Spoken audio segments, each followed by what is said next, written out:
로마서 말씀을 오늘도 같이 나누겠습니다. 로마서는 누가 썼느냐? 로마서는 편지글인데요. 사도 바울이 그 편지를 썼다고 알려져 있습니다. 사도 바울은 전도 대장이잖아요. 전도 여행도 그렇게 많이 다니고, 그런데 이 사도 바울이 당시에 2000년 전이죠. 대략 지금부터 2000년 전에 로마 제국이 천하를 다스린다고 해도 과언이 아닌 그때, 그 로마 제국은 여러 나라들이 그 로마의 지배하에 있었던 때잖아요. 그 2000년 전에 그 중심 도시는 로마예요. 근데 이 사도 바울은 사람들한테 전도하는데 이 로마를 빼놓지 않아요. 그 중심 도시를 겨냥해서 편지를 씁니다. 로마에 보낸 편지가 로마서입니다. 로마에도 당시에 예수를 믿는 사람들이 있었고 교회를 이루고 있었는데 그들에게 편지를 쓴 것입니다. 이 로마서가 얼마나 중요한 서신인지, 이거를 로마 교회 사람들이, 그때 편지는 하나잖아요. 한 개잖아요. 그거를 돌려가면서 읽고 그랬을 텐데, 이 로마는 곧 이 편지가 전달된 이후 곧 극심한 핍박 가운데 들어갑니다. 300여년 동안. 예수 믿으면 붙잡혀요. 예수 믿으면 그냥 죽임을 당하고 동물들의 밥이 되고, 그래서 사람들이 어떻게 했냐면 지하에 동굴을 팠어요. 거기서 태어나고 죽은 사람도 있겠죠? 근데 그 사람들이 그렇게 살면서 삶을 유지하고 믿음을 지탱한 것은 이 로마서를 읽은 덕이 아닌가, 로마서를 듣고 믿음을 지킨 것이 아닌가, 이렇게 생각해 볼 수도 있습니다. 그만큼 로마서가 중요한 책이라는 것입니다. 똑같은 로마서가, 동일한 로마서가 오늘 우리에게 와 있고, 우리도 그 성도들처럼 로마서를 지금 읽고 살피게 될 것입니다. 중요성을 우리가 인식하면서 도대체 무슨 내용일까? 오늘 그 말씀 우리가 잘 공유하게 되기를 바라겠습니다. 지난주에 요약한 대로 바울이 로마서를 썼다. 로마 교회에 57년경, 2000년 전입니다. 그때 예수님은 없는 때예요. 이 땅에 죽고 부활하고 하늘에 올라가신 상태입니다. 그리고 바울이 예수님을 만났고, 부활하신 예수님을 만났고, 그리고 전도하고 또 로마 교회에 편지도 하는 그런 당시입니다. 고린도 교회에서 썼다, 이렇게 성경이 일치되는 부분을 보고 추정할 수 있습니다.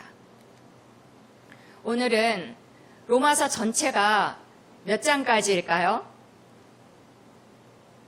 16장까지입니다. 로마서는 16장까지 앞부분, 1부, 2부, 3부, 4부로 나눠서 살펴볼 텐데, 오늘은 1부입니다. 앞쪽입니다.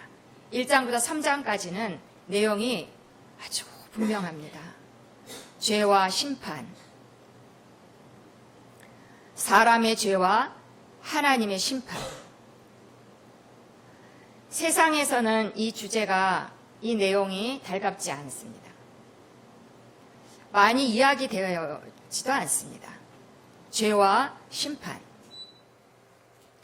그런데 로마서에서는 이걸 다루고 있는 것입니다.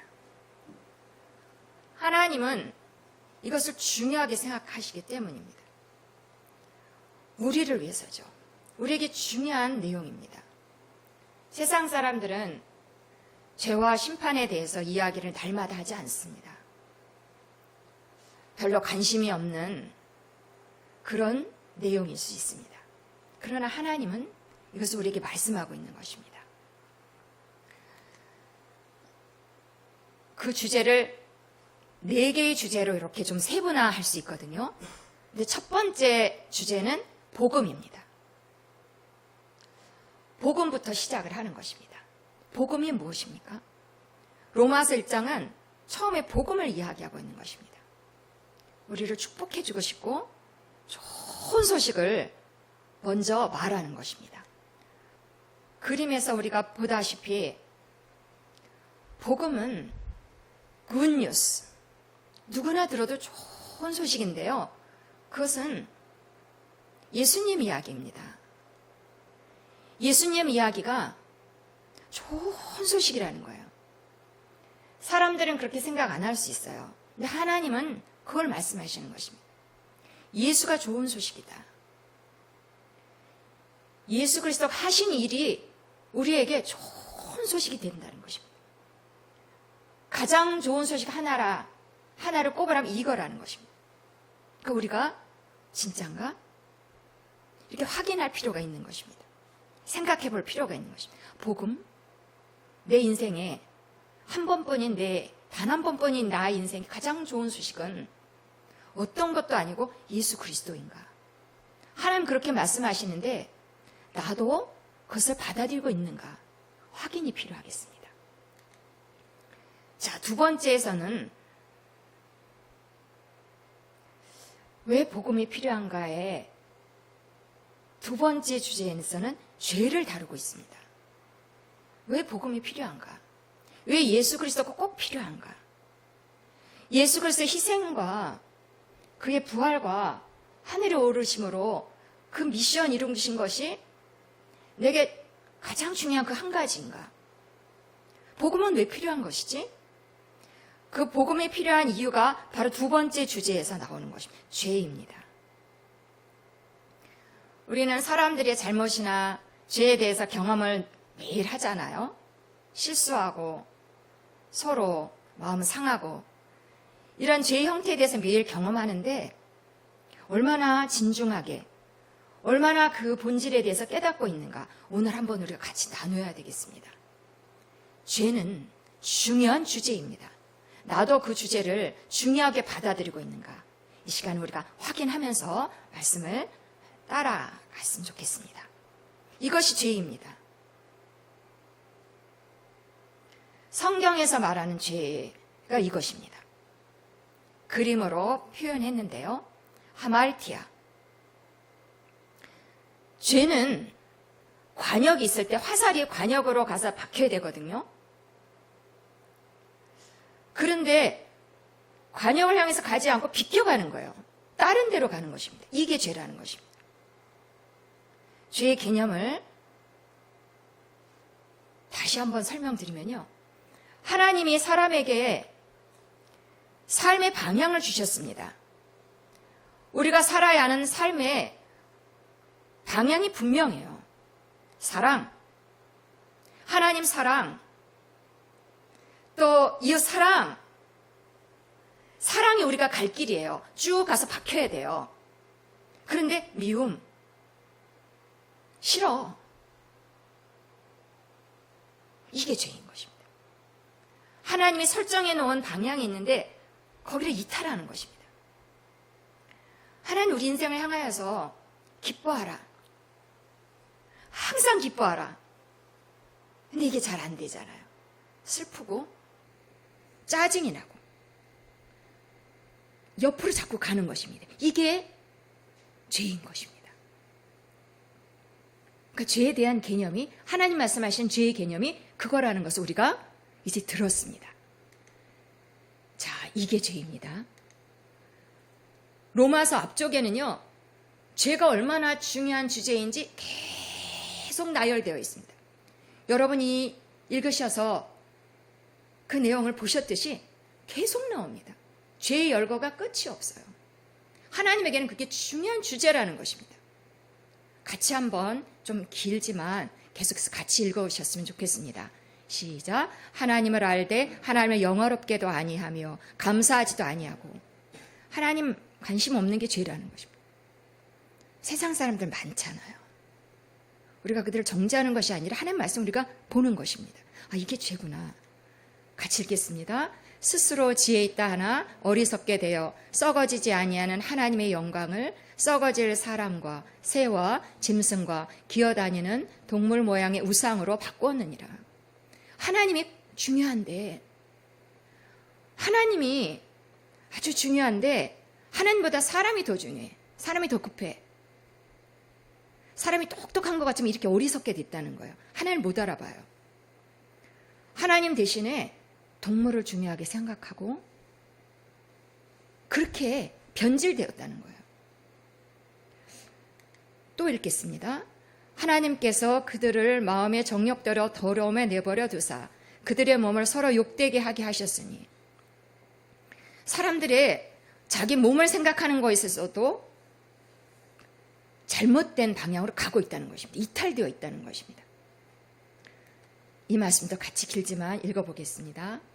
하나님께서 그들을 부끄러운 욕심에 내버려 두사 그들의 여자들도 순리대로 쓸 것을 바꾸어 영리로 쓰며 남자들도 순리대로 여자 쓰기를 버리고 서로 향하여 음욕이 불릴 듯 하며 남자가 남자와 더불어 부끄러운 일을 행하여 그들 때문에 보응을 그들 자신 받았느니라. 동성애에 대한 이야기죠. 동성애에 대한 하나님의 말씀입니다. 반복되는 내용은 부끄러운 욕심이라는 것입니다. 욕심이 이끌려서 그렇게 하는 것을 말씀하고 있습니다. 죄에 대한 내용이 말씀드린 대로 계속 나열됩니다. 시작. 그들이 마음에 하나님 두기를 싫어하며 하나님께서 그들을 그 상실한 마음대로 내버려 두사 합당하지 못한 일을 하게 하셨으니, 사람들이 마음에 하나님을 두기를 싫어한대요. 맞잖아요. 사람들이 마음에 하나님이 있다면 하나님 이야기를 했을 것이고 하나님을 사랑했을 것입니다. 근데 사람들 그렇게 살아가지 않습니다. 우리가 그들을 정죄하는 것이 아니고 사실을 사실대로 우리가 보는 것입니다. 사람들은 하나님 없이 그냥 삽니다. 근데 그것이 하나님 두기를 싫어하는 것이다. 하나님 그렇게 말씀하시고 하나님은 그래서 사람들 그대로 둔다는 것입니다. 강제로 어떻게 하실 수도 있었겠지만 하나님 그대로 두는데, 그랬더니 사람들이 사는 형태가 합당하지 못한 일들을 하면서 산다는 것입니다. 우리가 사람들하고 같이 살아가면서 저건 아닌데, 이런 일들이 나 자신부터 시작해서 너무 많지 않습니까? 그런 모습에 대해서 성경은 증거하고 있는 것입니다. 사람들 모습이 이렇지 않느냐. 그러면서 구체적으로 이렇게 결론을 내리고 있습니다. 같이 읽어보겠습니다. 의인은 없나니 하나도 없으며 한 사람도 없다는 것입니다. 다 죄가 있다는 것입니다. 저 사람은 괜찮고 저 사람은 마음에 든다, 이런 사람이 우리에게 있잖아요. 근데 하나님의 관점은 다릅니다. 다 똑같아. 다 죄가 있는 것입니다. 이 사람은 너무 마음에 안 들어. 죄가 많고, 저 사람은 괜찮아서 죄가 없고, 그게 아니라는 것입니다. 한 사람도 없다는 것입니다. 그러니까 다 똑같다는 것입니다. 이렇게 또 죄가 나열되는데요. 불의하고 추악, 탐욕이 있고 악의, 시기, 악독. 여러분 여기서 놀라운 것을 발견할 수 있습니다. 시기심이 생길 수 있잖아요. 누가 잘 되고 그러면. 시기심하고 추악한 행동이 사회에서도 질타하는 그런 나쁜 행동들 있잖아요. 성추행 같은 거 예를 들어서. 추악한 행동이잖아요. 추악이랑 시기, 내 마음이 일어나는 시기랑 똑같다는 거예요. 거기는 심각하고 나는 그렇게 큰 죄 아니고, 이게 아니라는 것입니다. 하나님 앞에서는 똑같아. 수근수근대고 남을 비방하고 능욕하고 교만하고 자랑할 수 있는데, 조금 자랑하고 싶을 때 자랑할 수 있는 그것이 다른 사람을 능욕하는 거랑 똑같다는 것입니다. 또 한 번 보겠습니다. 악을 도모하고 부모를 거역하고 우매하고 배약하고 약속을 어기고 무정하고 무자비하고. 여기서도 우리가 무자비하게 다른 사람을 살해할 수 있지 않습니까? 그런 사람은 정말 나쁜 사람이고, 부모를 거역하는 일반적인 자녀들의 특징이잖아요. 부모 말 잘 안 듣고 싶잖아요. 그거랑 같다는 것입니다. 차이가 없다는 것입니다. 그러니까 죄에 대해서 얼마나 이게 심각한 것인가를 하나님이 말씀해 주시는 것은 우리로 하여금 생각을 하라는 것입니다. 죄에 대해서 인식을 하라는, 그거 얼마나 큰 것인가, 이거 얼마나 큰 주제인가를 우리가 놓치지 말기를 바라시는 마음입니다. 이것을 인정해야 그 다음 단계로 또 나아갈 수 있기 때문입니다. 죄에 대한 인정이, 심각한 인정이 필요하겠습니다. 같이 읽어보겠습니다. 모든 사람이 죄를 범하였음에 하나님의 영광에 이르지 못하더니. 아무리 잘나고 아무리 고와 보이는 사람도 다 죄가 있다는 것입니다. 이거를, 이 근본적인 상황에 대해서, 주제에 대해서 우리가 인식을 가져야 된다는 것입니다. 너무 다 모든 사람이 죄가 있기 때문에 하나님의 수준에 이를 수가 없어요. 하나님을 기쁘시게 할 수 없어요. 이런 내용에 대해서 사람들은 무관심해서 살 수 있습니다. 사람들은 무관심하면서 살고 있습니다. 실제로도. 그러나 하나님은 그렇지 않습니다. 하나님 우리로 하여금 이 주제에 대해서 인식하기를 원하시는 것입니다. 그래서 사람을 볼 때 죄의 문제가 있구나, 이렇게 인정이 필요합니다. 더 나열되어 있어요. 같이 한번 이것도 읽겠습니다. 깨닫는 자도 없고 하나님을 찾는 자도 없고 다 치우쳐 함께 무익하게 되고 선을 행하는 자는 없나니 하나도 없도다. 계속 우리의 실상이 이렇다는 것을 알려주고 있습니다. 한쪽으로 다 치우쳐 하나님을 찾는 자가 없다는 것입니다. 너무 바빠. 살기가 바쁘고 인생이 너무 중요해서 고요하게 하나님을 찾고 하나님을 늘 사랑하고 생각하는 시간이 없다는 것입니다. 선을 행하는 자가 없나니 하나도 없도다.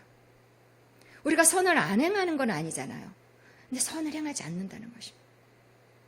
선을 행하지 않는다고 보시는 것입니다. 이것도 읽겠습니다.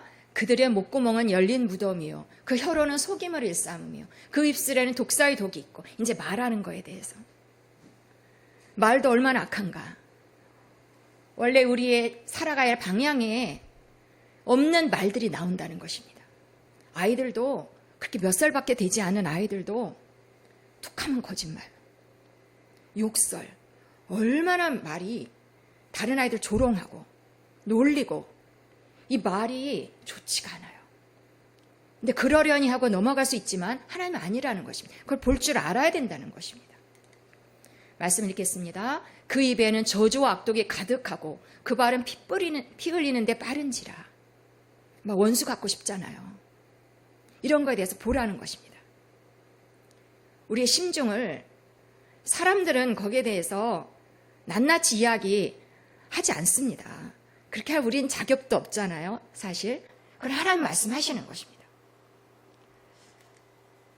또 읽겠습니다. 파멸과 고생이 그 길에 있어 평강의 길을 알지 못하였고 그들의 눈앞에 하나님을 두려움이 없느니라. 하나님 없이 살아가는 거에 대해서 우리도 때로는 안타까운데 하나님은 정확하게 사람들의 실상이 이렇다. 하나님 만드신 사람들이 변질된 상태가 이와 같다. 한 글자로는 죄입니다. 죄의 문제가 타고나면서부터 다 있는 것입니다. 이 말씀을 한번 읽으면서 다음 단계로 우리가 이동하겠습니다. 시작. 하나님의 진노가 불의로 진리를 막는 사람들의 모든 경건하지 않음과 불의에 대하여 하늘로부터 나타나나니. 죄를 인정하는데 우리가 살면서도 죄 때문에 너무 불편하잖아요. 너무 속상하고. 근데 하나님이 죄에 대해서 딱 말씀하시고 그 다음 단계는 죄의 결과가 있다는 것입니다. 죄의 결과는 하나님의 진노예요. 하나님의 심판이 있다는 것입니다. 우리야 속상하면은 속상하고 말 일이지만 하나님 우리에게 더 가르쳐 주시는 것입니다. 심판이 있어. 하나님의 심판이 있어. 하나님의 심판은 무시무시한 심판이잖아요. 잘못에 대해서, 죄에 대해서 심판하시겠다는 거예요. 이건 좋은 것이 결코 아니죠. 경계하고 두려워해야 될 내용이죠. 근데 그 주제가 세 번째 주제입니다. 로마서에서 그걸 딱 집어서 말해주고 있습니다. 죄에 대해서 그냥 넘어가면서 그냥저냥 살아가는 인생들을 향해서 죄가 있고 그것을 인정해야만 되고 심판에 대해서 알고 있어야 된다는 것입니다. 하나님 왜 이걸 우리한테 가르쳐 주실까요? 사랑하시기 때문에. 피하라고 당하라고 그러는 것이 아니라 원리를 가르쳐 주시고 하나님 피할 길을 가르쳐 주시기 위함이죠. 죄에 대해서는 심판이 있습니다. 이 말씀도 읽겠습니다. 그들이 이 같은 일을 행하는 자는 사형에 해당한다고 하나님께서 정하심을 알고도 자기들만 행할 뿐 아니라 또한 그런 일을 행하는 자들 옳다 하느니라. 죄지만 사형입니다. 아무 일도 안 일어나는 게 아니라는. 그건 하나님이 하시는 일입니다. 하나님이 정하신 원리입니다. 사형. 죄의 결과는 사형. 죄의 싹은 사망. 영원한 하나님과의 분리. 이 심판에 대해서도 우리가 주제로 마음에 담아놔야 되겠습니다. 그래야 다음 단계가 연결돼서 우리가 그것을 받아들일 수 있기 때문입니다. 출발은 죄입니다. 그리고 그 결과는 심판이라는 것입니다. 우리의 인생이 다 끝나면 사람이 한 번 죽는 것은 정해진 일이요. 그 후에는 하나님의 심판이 있으리라. 성경은 그것을 정확하게 예고해 주고 있습니다. 저울질 한다는 것입니다. 사람들이 보는 거라는 다른 정확한 저울질이 하나님으로부터 있게 되는 것입니다. 내 인생에 심판이 있는 것입니다. 죽은 후에 심판이 있고 사는 동안에도 심판이 있습니다. 죄의 결과를 우리가 경험하며 살고 있는 것입니다. 자, 그러면 여러분 두 가지 주제를 여러분이 인정하시고 받아들이셨다면 인생에 죄의 문제가 있다. 거기에 대해서는 하나님의 심판이 결과적인 심판이 결과다. 이것을 마음의 염두에 두시고 자, 그러면 죄 때문에 심판을 받는데 인생이 심판을 받으면 안 되잖아요. 심판을 안 받을 수 있는 방법이 두 가지 있습니다. 첫 번째 방법은 우리가 충분하게 생각할 수 있습니다. 죄를 안 지으면 됩니다. 죄를 안 지으면 심판 안 받습니다. 부모 공경하고요. 도둑질하지 않고요. 항상 기뻐하고요. 다른 사람의 것을 탐내지 말고요. 불평과 원망과 시비를 하지 않고요. 다 지키면 하나도 없이 남김없이 다 지키면 죄를 안 지으면 심판 안 받습니다.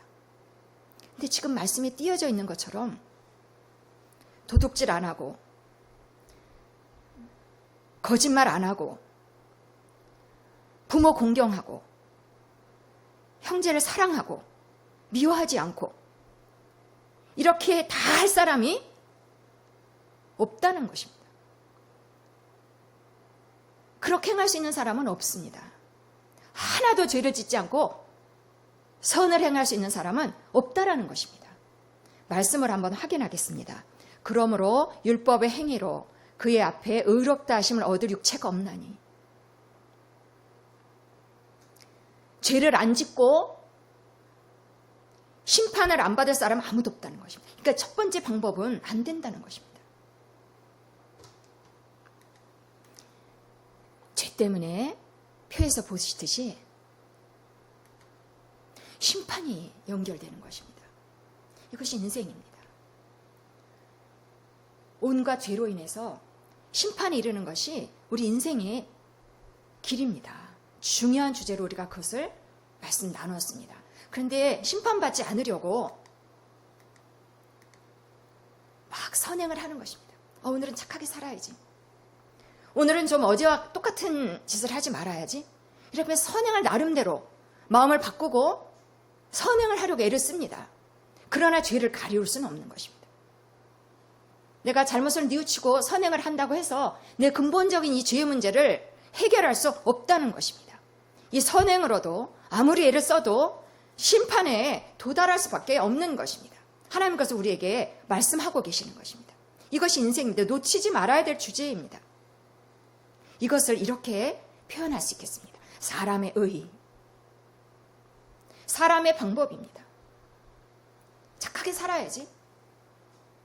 도와주면서 살아야지. 우린 그걸 좋아하고 노력합니다. 그러나 그거 가지고 안 된다는 거예요.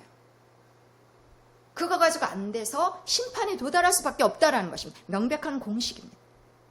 이것이 사람의 의예요. 사람이 노력해서 만드는 착한 행실들. 어떻게 하면 잘 살 수 있을까? 죄 짓지 않고 살 수 있을까? 이것이 사람의 현실입니다. 근데 사람의 의 가지고는 안 됩니다. 이것이 성경에서 우리한테 가르쳐주고 있는 진리입니다. 선행을 하지 말라는 얘기는 아니잖아요. 그러나 그거 가지고 심판을 모면할 수는 없다라는 것입니다. 하나님의 법입니다. 그러면 이제 두 번째 방법이 필요한 것입니다. 여기 우리의 초점이 이제 가장 정확하게 맞춰져야 되겠습니다. 먼저 돌판에 쓰여진 율법입니다. 율법은 하나님께서 이스라엘 사람들에게 주신 법입니다. 이렇게 살아라. 하나님이 이스라엘 백성이 하나님을 처음 믿었잖아요. 모든 나라가 하나님을 알지 못하였을 때 하나님에게로 가장 먼저 돌아온 하나님이 선택한 나라가 이스라엘 백성들이에요. 그들에게 하나님이 율법을 주셨어요. 이 돌판을 주셨어요. 거기에는 똑같아요. 도둑질하지 마라. 간음하지 마라. 거짓말하지 마라. 그런 게 적혀져 있어요. 여러분, 그 사람들에게 율법을 주신 이유가 뭔지 아십니까? 이런 법을 주신 하나님이 율법을 주신 이유가 있습니다. 그것은 율법으로는 안 된다는 것을 가르쳐주기 위해서입니다. 율법을 주셨지만 율법으로는 안 돼. 율법으로는 죄를 다 제거할 수가 없어. 사람의 힘으로는 안 된다는 것을 그 긴 세월 동안 가르쳐주는 것입니다. 그리고는 이게 아니라 다른 게 와. 율법을 아무리 지켜도 안 되는 것을 계속해서 경험하고 뼈저리게 느끼면서 기다려야 할 한 가지가 있었습니다. 그것이 예수 그리스도입니다. 율법으로는 안 된다는 것입니다. 사람 힘으로는 안 된다는 것입니다. 이것은 이러한 내용은 말씀에 같이 한번 읽겠습니다. 이제는 율법에 하나님의 한 의가 나타났으니 율법을 주셨지만 율법 가지고는 안 되는 것입니다. 그래서 하나님의 한 의, 하나님의 방법이 이제 오는 것입니다. 사람의 노력으로는 아무리 선행을 해도 죄를 해결할 수 없어요. 하나님이 의를 주러 오신 것입니다. 그것이 예수 그리스도예요. 그래서 구약 전체는 아주 두껍잖아요. 구약 성경은 계속해서 예수 그리스도를 얘기하고 있는 것입니다. 예수 그리스도가 온다. 사람이 어떻게 해보려고 안 되었 이 긴 세월을 보내면서 계속 예수 그리스도가 강물처럼 흐르고 있는 거예요. 눈에 정확하게 잘 안 보일 수도 있어요. 그러나 숨어 있습니다. 예수님도 구약은 나에 대해서 말하는 거야. 하나님이 놀라운 계획을 이렇게 들여다볼 수 있는 눈이 있으시기를 축원합니다. 긴 세월을 통해서 율법 가지고는 안 돼. 이 말씀을 하시는 것입니다. 율법 외에 다른 것이 필요한데 그것이 하나님의 의입니다. 하나님이 그냥 의를 주시는 거예요. 하나님의 의가 누구입니까? 예수님입니다. 예수님이 하나님의 의예요. 아까 선행으로는 죄를 다 못 가렸잖아요. 근데 완전하게 가릴 수 있도록 그 일을 위해서 왔고 다 이루신 거예요. 자, 같이 한번 읽겠습니다. 율법과 선지자들에게 증거를 받은 것이라. 율법이 아니고 율법으로는 안 돼. 아무리 날고 기어도 안 돼. 예수님 올 거야. 이게 다 구약을 통해서 증거가 된 것입니다. 마침내 이 방법이 온 것입니다. 하나님의 의. 그냥 죄를 청산해버리고 의를 입혀줬어, 우리한테. 희생으로. 예수님 그 일을 위해서 왔어요. 하고 가셨어요. 그 하나님의 의가 나타났다니까요.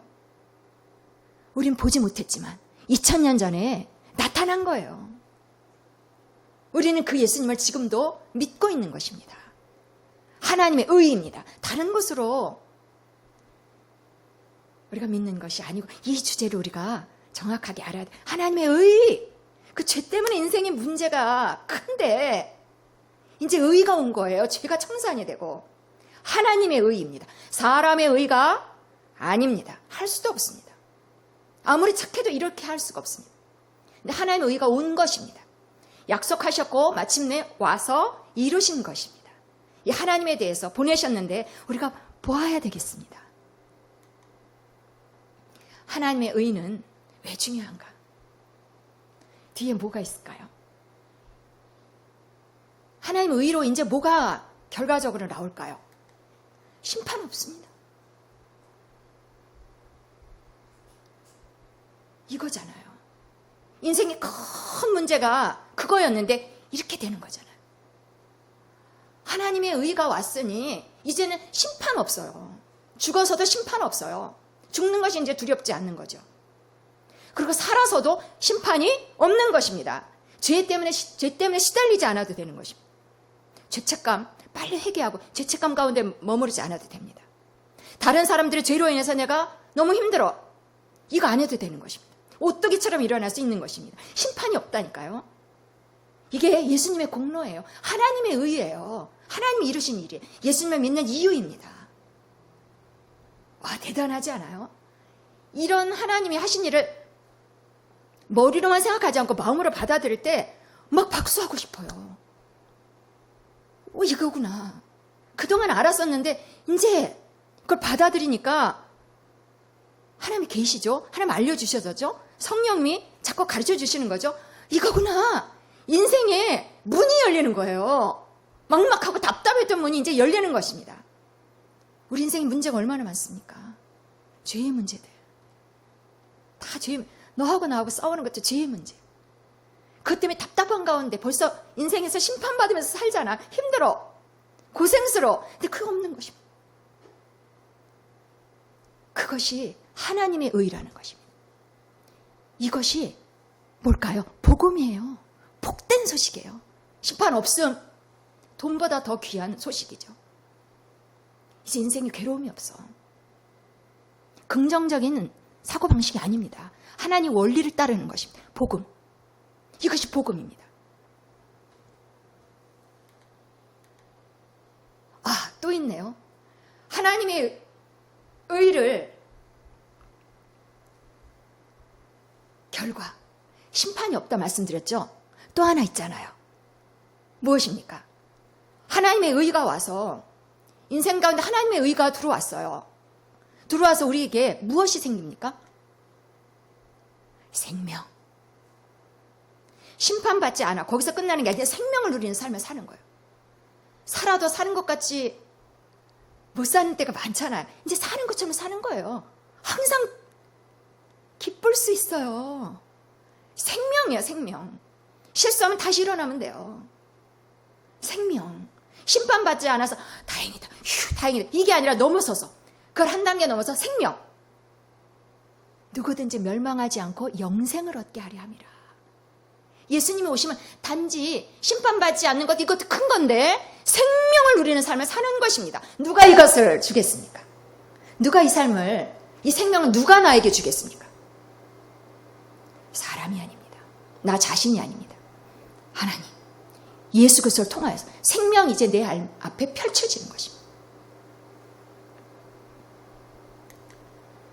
이것이 복음인데 이 복음을 생각하면 스마일이 되어야 됩니다. 와, 끝났구나. 끝났구나. 모든 문제가 내 발목을 묶었는데 끝났구나. 인생을 이렇게 풀어가시는구나. 하나님이 왜 사람을 이렇게 사랑하시는 걸까? 이 복음을 생각하면서 길이잖아요. 길을 발견할 때 웃을 수밖에 없어요. 막 사는 사람하고 복잡하게 살고 힘들다가도 다시 제자리에 오면은 기뻐요. 난 다시 할 수 있어요. 내 인생은 이제 밝아요. 빛이에요. 어둠이 아니에요. 더 이상 바뀌었다니까요. 자, 복음은 능력입니다. 이렇게 하신 것은 하나님의 능력입니다. 하나님 우리 이렇게 바꾸셨다니까요. 죄로 살 수밖에 없고 죄의 결과로 부를 수밖에 없는 우리 인생을 바꾸셨어요. 완전하게 새롭게 새로운 피조물로 다시 시작하도록 하신 거예요. 그걸 인식하면 그렇게 살 수 있는 거죠. 어떻습니까? 복음은 해결이에요. 문제를 안고 계속 살아갈 수 있잖아요. 과거를 안고 질질 끌려갈 수 있잖아요. 해결. 문제를 안고 살아가는 인생을 향해서 해결. 이게 복음이에요. 구원. 다 같은 말입니다. 뭐가 해결됐어요? 죄가 해결돼요. 의가 왔어요. 한번 같이 읽겠습니다. 복음에는 하나님의 의가 나타나서 믿음으로 믿음에 이르게 하나니 기록된 바 오직 의인은 믿음으로 말미암아 살리라 함과 같으니라. 이제 중요한 한 가지가 남아있어요. 네 번째 주제에 반복되는 단어에 나와 있습니다. 무엇일까요? 무엇일까요? 뭐가 반복이 됩니다. 맞습니다. 믿음입니다.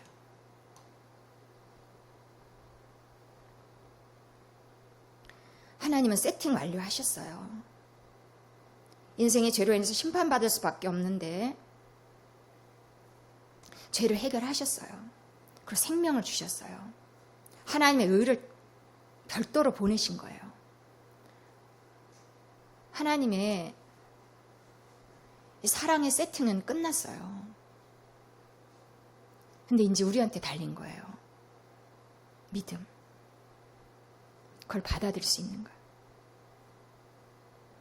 세상에 가르쳐주지 않은 이 진리를 내 인생의 경험을 통해서 터득할 수 없었던 이 진리를 나는 듣고 있는데 받아들일 수 있는가? 믿음에 달려 있습니다. 나한테 달려 있습니다. 믿는 자는 얻을 것이고 믿지 않는 자는 있어도 누리지 못합니다.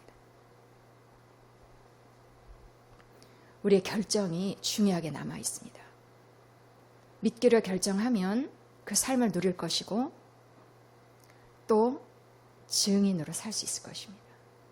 아, 이거구나. 다른 사람에게, 다른 사람을 사랑하는데 좋은 거를 주고 싶죠? 믿음이 중요합니다. 나의 결정. 이렇게 되겠어? 죄 지으면 하나님의 심판을 받고 영원한 심판을 받는다는 것이 그렇게 되겠어? 이렇게 믿을 수도 있고 하나님 말씀대로 됨을 믿습니다. 인생이 너무 고달픈데 죄의 문제가 있는 것을 정확하게 보고 심판도 인정하고 그러나 하나님의 구원이 왔고 우리를 살려내셨으니 나 예수 믿는 자로 정확한 이 믿음의 도를 따르겠습니다. 이렇게 할 수 있습니다. 진중한 결정이 있어야 되고 성령의 도우심을 구하셔도 좋을 것 같습니다. 진리의 영께서 증언하실 것입니다.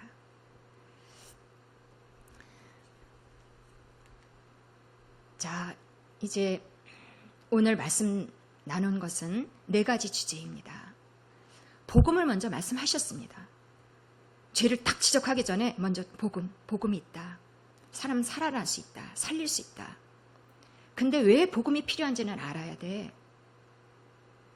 왜 하나님이 의를 보내실 수밖에 없는 이거로밖에 구원받을 수 없다는 걸 알아야 돼. 그러면서 그 원인을 죄에 대해서 말씀해 주시는 것입니다. 죄의 인정.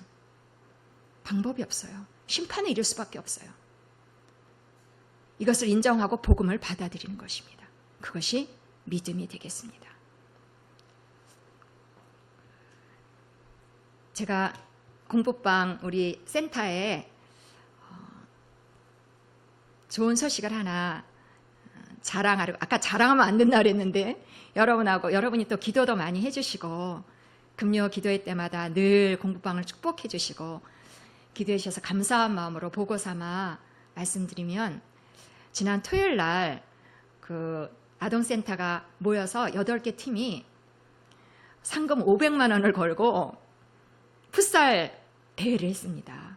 그게 축구보다 조금 소규모의 경기를 풋살이라고 하더라고요. 그래서 축구처럼 하는 거예요. 그래서 애들이 저희 센터는 또 한 번 하면은 열심히 합니다. 그래서 아이들도 워낙 좋아하고 해서 5월 달부터 5월, 6월, 7월까지 최근에 얼마나 더웠어요. 그런데도 꾸준히 매일 나가서 2시간씩.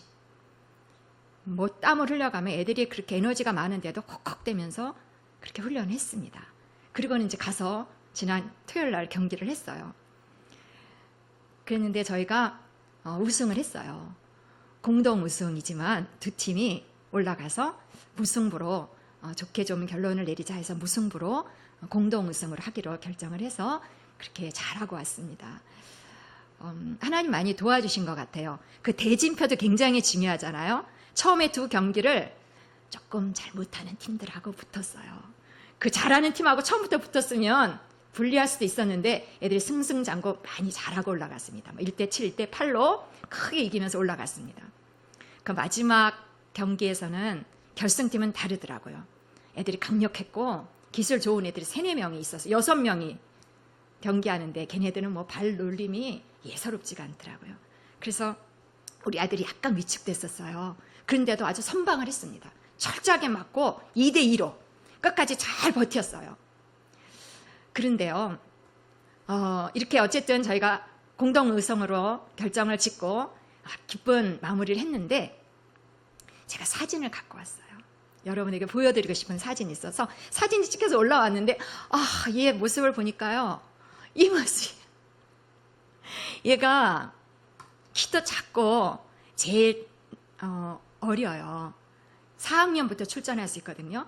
그러니까 얘가 나가니까 주변에 애들이 아유 되게 조그맣다 이렇게 놀리고 좀 업신여겼어요. 근데 얘가 그 큰 애들 사이에서 막 요리조리 이렇게 하더니 그 어려운 골을 넣은 거예요. 그러니까 자기도 놀래가지고 지금은 이렇게 뛰어오는 거예요.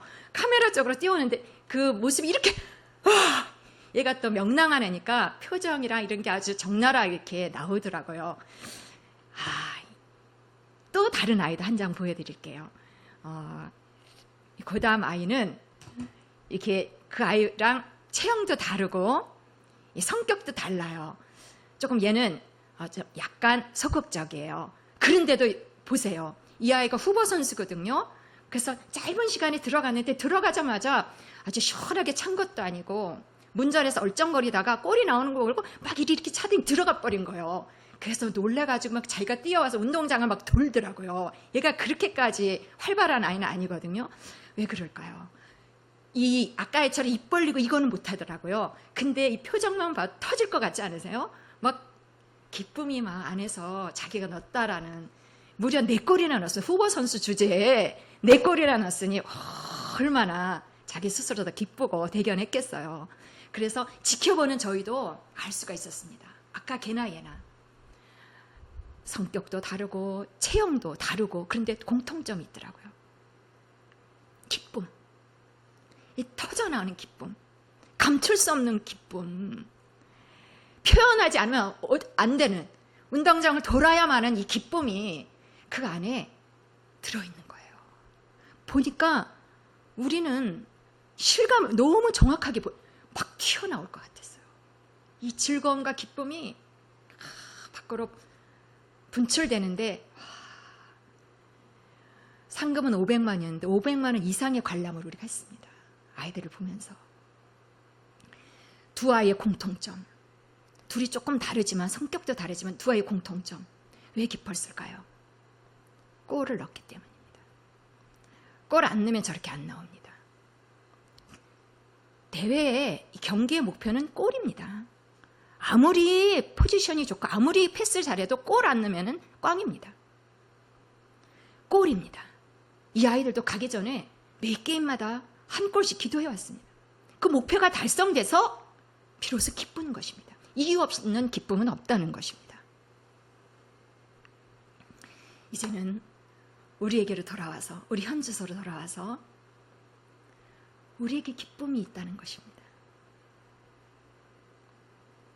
저 축구대, 저거는 어떻게 보면 이례적이잖아요. 그죠? 저 기쁨은 시간이 가면은 조금씩 정도가 약해질 수 있잖아요. 추억으로 남을 수 있잖아요. 근데 우리가 가지고 있는 기쁨이 있다는 것입니다.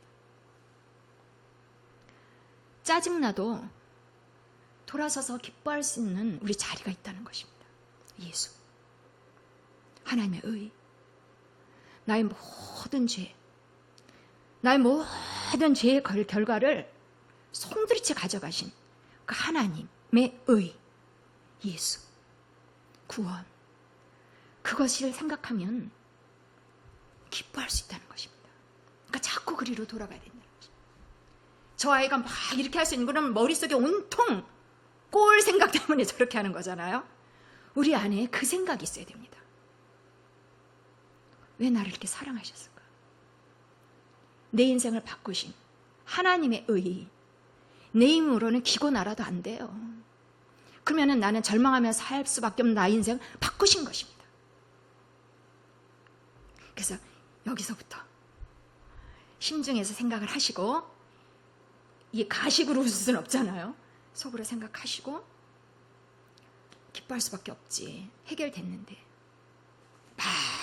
많은 문제 가운데서도 나는 구원 받았는데, 이렇게 모든 문제로부터 질병이 올 때도 눌리지 않는 이유, 나는 구원 받았는데, 인간관계 어려움이 있을 때 많이 힘들잖아요. 그때에도 돌아서서 내 안에서 정리가 이루어져야 된다는 것입니다. 나는 골을 넣었는데, 인생에 꼭 넣어야 하는 골이 벌써 들어갔는데, 이렇게 거기서 정리가 되면 긴장감이 풀어지고 화가, 분노가 가라앉고 다시 기쁨의 자리로 가는 거예요. 다시 출발할 수 있는 것입니다. 가정을 향해서, 나를 괴롭혔던 사람을 향해서도, 지금 인생의 큰 문제 앞에서도 강하고 담대한 자세로 설 수 있는 것입니다. 하나님 우리를 이렇게 바꾸셨습니다. 복음, 우리에게 복음을 주셨습니다. 복음은 쉬운 말로 예수 그리스도입니다. 죄의 청산, 그것이 그렇게 큰 일입니다. 그것을 생각할 때 우리 안에서 기쁨이 다시 회복이 되는 것입니다. 조용히 혼자서 하는 일입니다. 그건 남들하고 있을 때도 가능하지만 혼자서 나의 하루를 생각할 때, 내가 심각한 문제 있을 때 돌아가야 될 자리가 거기입니다. 예수 구원, 복음, 거기 자리에서 이탈하면 안 돼요. 자꾸 연습이 필요하더라고요. 그래서 항상 기뻐하고 다시 시작하고, 하나님이 주신 새로운 인생을 살고, 해결된 인생을 살고, 이 땅에서도 심판이 없어. 죄로 인한 괴로움이 나를 시달리게 할 수가 없어. 이제 가는 거예요. 사자처럼 강하게 갈 수 있는 거예요. 이기고 가는 거예요. 처리할 것을 처리하면서 갈 수 있는 것입니다. 이러한 삶을 주신 하나님을 찬양합니다. 이런 삶을 위해서 오셔서 희생하시고 미션을 이루고 가신 하나님의 의를 우리에게 주고 가신 그 예수님을 찬양합니다. 이 믿음이 이제 중요합니다. 날마다 믿음을 발휘하시기를 성령께서 도우실 것입니다.